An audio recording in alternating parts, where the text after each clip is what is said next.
I grew up to study the brain because I have a brother who has been diagnosed with a brain disorder, schizophrenia. And as a sister, and later as a scientist, I wanted to understand, why is it that I can take my dreams, I can connect them to my reality, and I can make my dreams come true? What is it about my brother's brain and his schizophrenia that he cannot connect his dreams to a common and shared reality, so they instead become delusion? So I dedicated my career to research into the severe mental illnesses, and I moved from my home state of Indiana to Boston, where I was working in the lab of Dr. Francine Bennis in the Harvard Department of Psychiatry. And in the lab, we were asking the question, what are the biological differences between the brains of individuals who would be diagnosed as normal control, as compared with the brains of individuals diagnosed with schizophrenia, schizoaffective, or bipolar disorder? So we were essentially mapping the microcircuitry of the brain, which cells are communicating with which cells, with which chemicals, and then in what quantities of those chemicals. So there was a lot of meaning in my life because I was performing this type of research during the day. But then in the evenings and on the weekends, I traveled as an advocate for NAMI, the National Alliance on Mental Illness. But on the morning of December 10, 1996, I woke up to discover that I had a brain disorder of my own. A blood vessel exploded in the left half of my brain. And in the course of 4 hours, I watched my brain completely deteriorate in its ability to process all information. On the morning of the hemorrhage, I could not walk, talk, read, write, or recall any of my life. I essentially became an infant in a woman's body. If you've ever seen a human brain, it's obvious that the two hemispheres are completely separate from one another. And I have brought for you a real human brain.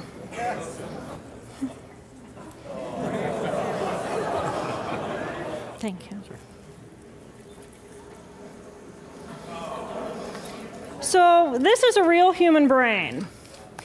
This is the front of the brain, the back of the brain with the spinal cord hanging down. And this is how it would be positioned inside of my head. And when you look at the brain, it's obvious that the two cerebral cortices are completely separate from one another. For those of you who understand computers, our right hemisphere functions like a parallel processor, while our left hemisphere functions like a serial processor. The two hemispheres do communicate with one another through the corpus callosum, which is made up of some 300 million axonal fibers. But other than that, the two hemispheres are completely separate. Because they process information differently, each of our hemispheres think about different things, they care about different things, and dare I say, they have very different personalities. Excuse me. Thank you. It's been a joy. Our right human hemisphere is all about this present moment. It's all about right here, right now. Our right hemisphere, it thinks in pictures, and it learns kinesthetically through the movement of our bodies. Information in the form of energy streams in simultaneously through all of our sensory systems, and then it explodes into this enormous collage of what this present moment looks like, what this present moment smells like and tastes like, what it feels like, and what it sounds like. I am an energy being connected to the energy all around me through the consciousness of my right hemisphere. We are energy beings connected to one another through the consciousness of our right hemispheres as one human family. And right here, right now, we are brothers and sisters on this planet, here to make the world a better place. And in this moment, we are perfect, we are whole, and we are beautiful. My left hemisphere, our left hemisphere, is a very different place. Our left hemisphere thinks linearly and methodically. Our left hemisphere is all about the past, and it's all about the future. Our left hemisphere is designed to take that enormous collage of the present moment and start picking out details, and more details about those details. It then categorizes and organizes all that information, associates it with everything in the past we've ever learned, and projects into the future all of our possibilities. And our left hemisphere thinks in language. It's that ongoing brain chatter that connects me and my internal world to my external world.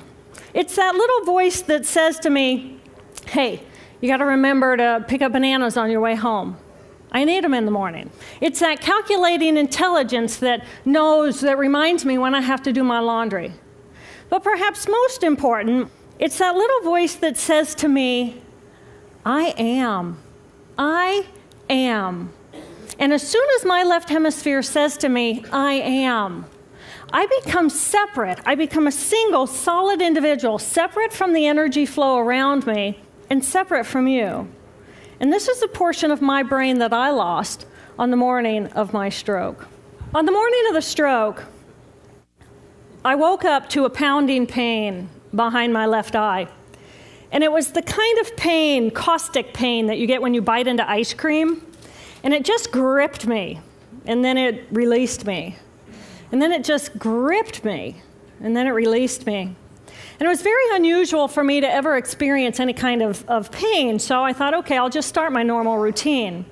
So I got up and I jumped onto my cardio glider, which is a full body, full exercise machine. And I'm jamming away on this thing, and I'm realizing that my hands look like primitive claws grasping onto the bar. And I thought, that's very peculiar. And I looked down at my body, and I thought, whoa, I'm a weird-looking thing. And it was as though my consciousness had shifted away from my normal perception of reality, where I'm the person on the machine having the experience, to some esoteric space where I'm witnessing myself having this experience. And it was all very peculiar, and my headache was just getting worse, so I get off the machine, and I'm walking across my living room floor, and I realize that everything inside of my body has slowed way down. And every step is very rigid and very deliberate. There's no fluidity to my pace, and there's this constriction in my area of perception, so I'm just focused on internal systems. And I'm standing in my bathroom getting ready to step into the shower, and I could actually hear the dialogue inside of my body. I heard a little voice saying, okay, you muscles, you got to contract, and you muscles, you relax. And then I lost my balance, and I'm propped up against the wall. And I looked down at my arm, and I realized that I can no longer define the boundaries of my body. I can't define where I begin and where I end, because the atoms and the molecules of my arm blended with the atoms and molecules of the wall. And all I could detect was this energy. And I'm asking myself, what is wrong with me? What is going on? And in that moment, my brain chatter, my left hemisphere brain chatter, went totally silent. Just like someone took a remote control and pushed the mute button. Total silence. And at first I was shocked to find myself inside of a silent mind. But then I was immediately captivated by the magnificence of the energy around me. And because I could no longer identify the boundaries of my body, I felt enormous and expansive. I felt at one with all the energy that was, and it was beautiful there. And then all of a sudden, my left hemisphere comes back online, and it says to me, hey, we got a problem, we got to get some help. And I'm going, oh, I got a problem. So it's like, okay, I got a problem. But then I immediately drifted right back out into the consciousness, and I affectionately refer to this space as La La Land. But it was beautiful there. Imagine what it would be like to be totally disconnected from your brain chatter that connects you to the external world. So here I am in this space, and my job and any stress related to my job, it was gone. And I felt lighter in my body. And imagine all of the relationships in the external world and any stressors related to any of those, they were gone. And I felt this sense of peacefulness.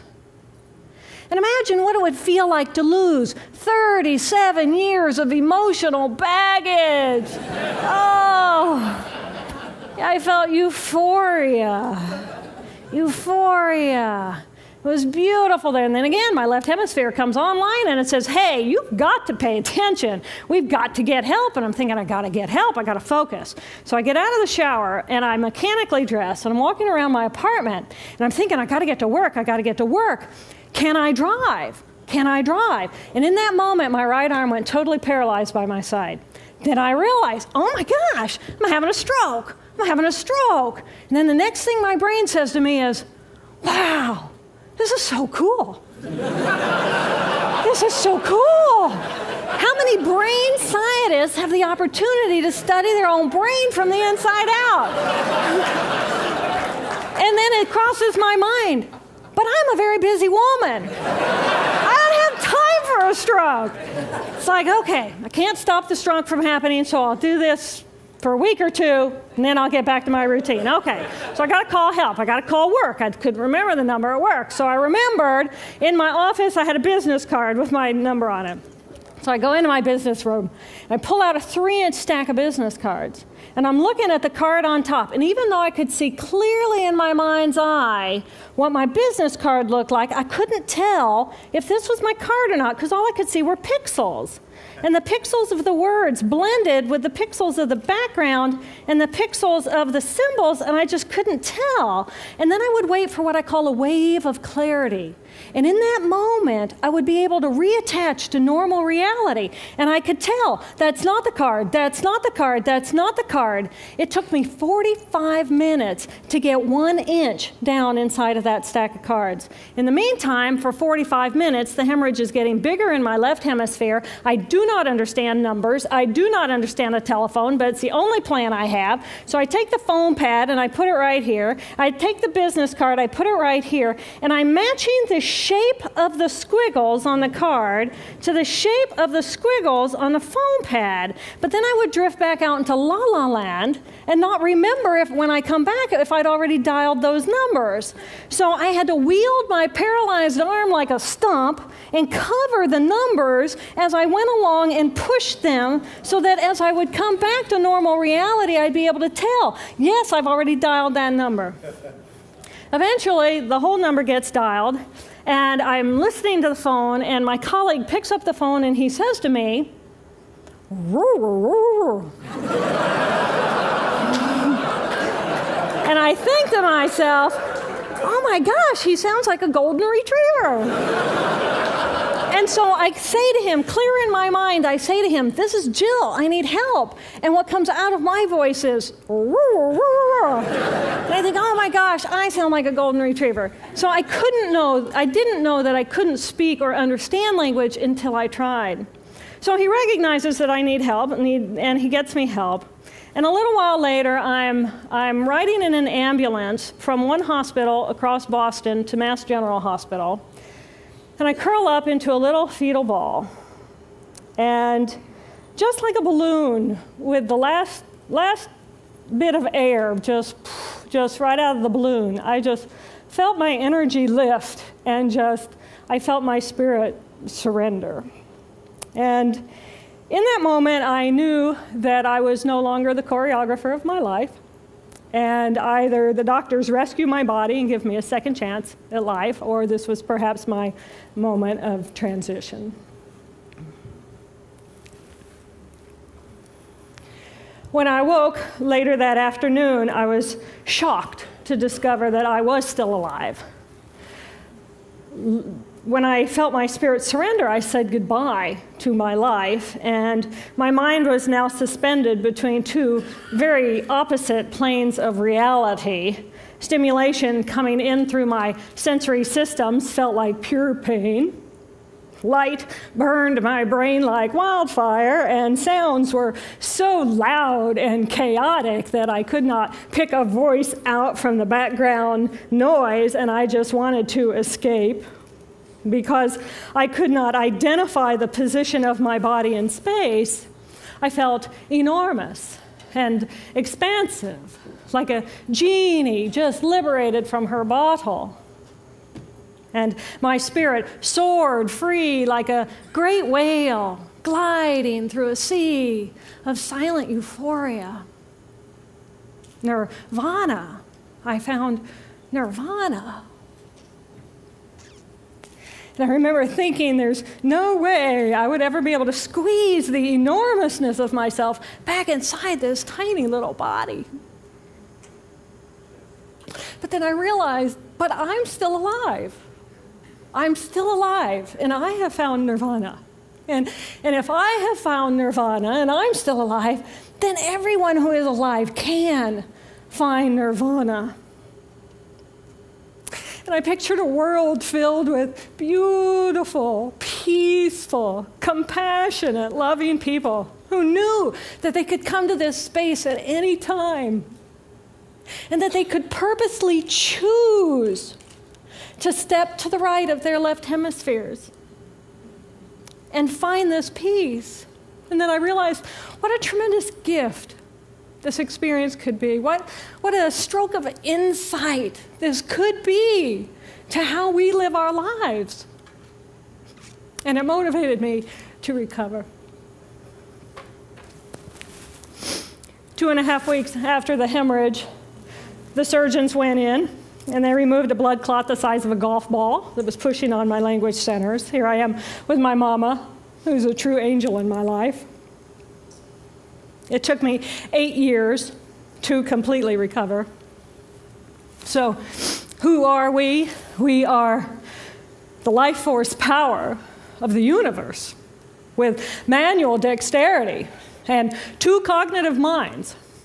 And we have the power to choose moment by moment who and how we want to be in the world. Right here, right now, I can step into the consciousness of my right hemisphere where I am the life force power of the universe. I am the life force power of the 50 trillion beautiful molecular geniuses that make up my form, at one with all that is. Or I can choose to step into the consciousness of my left hemisphere, where I become a single individual, a solid, separate from the flow, separate from you. I am Dr. Jill Bolte Taylor, intellectual, neuroanatomist. These are the we inside of me. Which would you choose? Which do you choose? And when? I believe that the more time we spend choosing to run the deep inner peace circuitry of our right hemispheres, the more peace we will project into the world, and the more peaceful our planet will be. And I thought that was an idea worth spreading. Thank you.